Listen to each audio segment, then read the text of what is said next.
Imagine being just 10 years old, sitting at the dinner table with your parents when the door creaks open. A man with golden revolvers kills your parents, but spares your life. Why? Not out of mercy, but because he wants you to live with that scar. The movie starts with a 10-year-old Nat Love with his happy family. Father, we are gathered here to share this food in your name. Everything seems perfect until the devil himself arrives at their door. No. Armed with shiny gold revolvers, Nat's father begs the intruder to spare them. Leave them out of this. But the man kills his mother first, and then his father.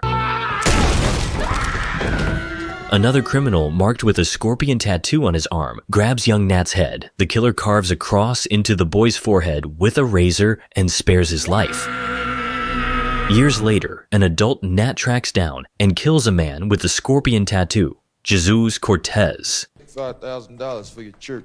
It turns out Nat has spent years hunting Rufus Buck, the man who destroyed his family. With Cortez dead and Rufus locked away in Yuma prison, Nat believes his vengeance is finally complete. He heads to Douglastown to reunite with his beloved Mary, also known as Stagecoach Mary, to remind you what it was, who runs a saloon and was once part of Nat's gang. Nat plans to propose to her now that his revenge seems finished, but their tender moment is interrupted by Bill, one of Nat's gang members. You got the worst timing in the history of timing. I apologize.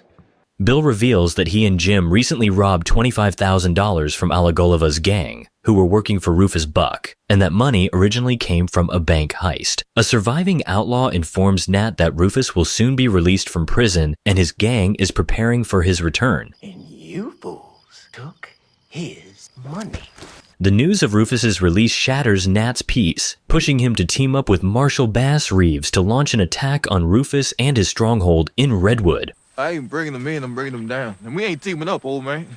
Nat's gang refuses to abandon him and chooses to stand by his side for the coming showdown. But before diving into the battle, let's clear up a question that might arise while watching the film. Did Wiley Esco betray Rufus Buck? The movie shows that Rufus established his own town for African Americans and Native Americans, naming it Redwood. But Rufus was never the type to sit back and govern, so he entrusted control to his closest friend, Wiley Esco. The problem was that Marshal Bass Reeves was pursuing both Rufus and Wiley. To save himself, Wiley betrayed Rufus and struck a deal with the law. He snitched on Rufus, earned himself the sheriff's badge of Redwood, and ruled the town. Meanwhile, Marshal Reeves captured Rufus, sending him first to Yuma prison and later transferring him to Fort Smith, the real location where the historical Rufus Buck was eventually hanged. In the film, Rufus's trusted ally, Trudy Smith, makes a deal with General George Price. for Mr. Buck and all his associates. Price agrees to pardon Rufus in exchange for the elimination of Lieutenant General Abbott. Abbott and his men had previously massacred an entire town in order to steal silver, an act the government could not condone. Determined to remove Abbott and his soldiers, General Price struck a bargain with Rufus's crew, essentially making a deal with the devil. Price assigned Abbott the task of transporting Rufus from Yuma to Fort Smith, knowing it would give Rufus's gang the perfect opportunity to stage an undisturbed raid. The plan worked. They attacked the train, You kindly go ahead and walk, boy. killed Abbott, and freed their leader, returning him to Redwood. Everybody but him. The first thing Rufus did upon his return was brutally beat Wiley Esco and drive him out of town. With Wiley gone, Rufus set his sights on rebuilding Redwood, but for that, he needed money. The very same money that Nat Love's gang had stolen. Which leads to the next question. How did Nat and his gang manage to defeat Rufus Buck? Stagecoach Mary attempted a daring move by entering Rufus's town alone. She believed Rufus and Trudy wouldn't suspect her since she was no longer part of Nat's gang. To make her cover story more convincing, Mary posed as a buyer interested in purchasing the local saloon, knowing Rufus needed money to rebuild Redwood. For the sum of all that, I could take this one off your hands. But Rufus was far too sharp to be deceived. He immediately grew suspicious.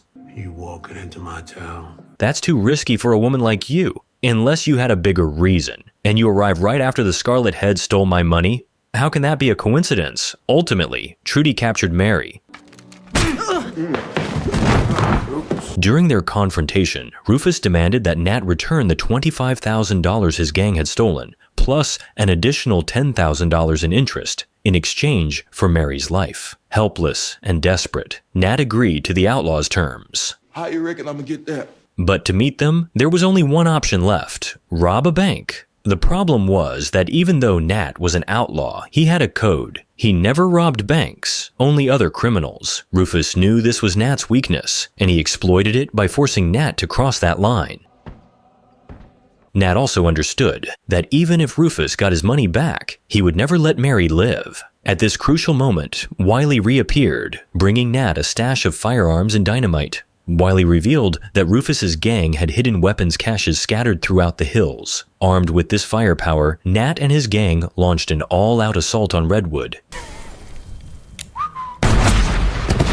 Explosions rocked the town, gunfights raged in the streets.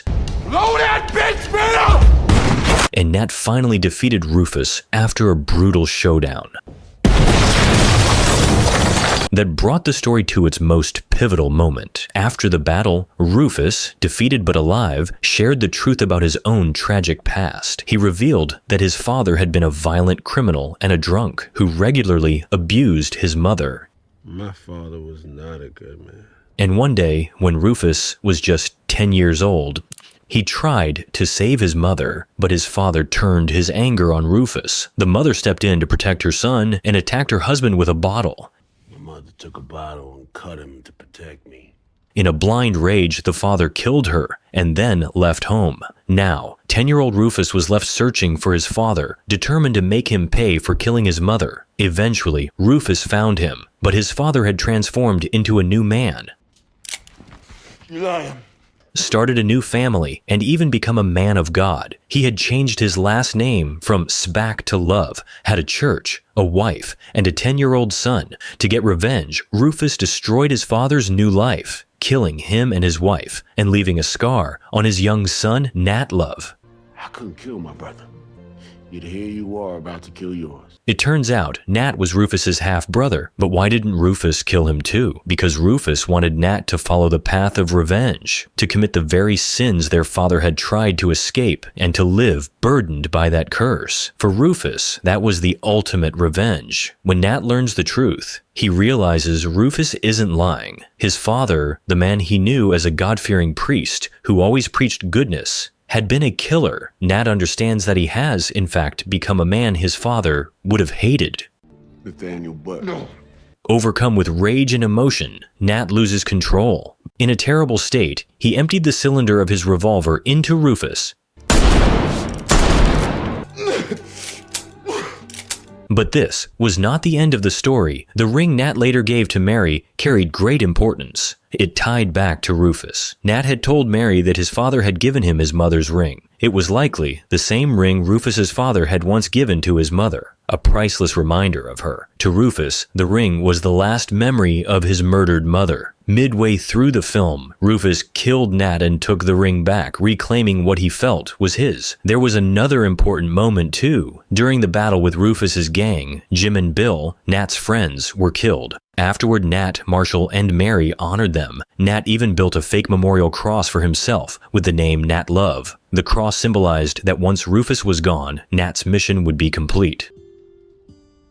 In other words, the grave was a decoy to trick the authorities into thinking Nat was dead. In the end, the law and the criminals part ways. Despite everything that happened, Mary insisted she and Nat should split up. But after the dust settles, it looks like they ended up together after all. The film closes rather abruptly, with the camera showing Trudy Smith watching the departing heroes from a distance. Earlier, during their fight, Mary had knocked Trudy out by striking her with the butt of a rifle. Now Trudy will likely begin hunting Nat and Mary for revenge. With most of Rufus's gang dead, she'll need to rebuild her forces before she can strike back. The ending leaves a clear promise of a sequel, and that's a wrap, folks. If you had fun writing through this story with us, hit that subscribe button and join us on this brand new journey, because the adventure is just getting started.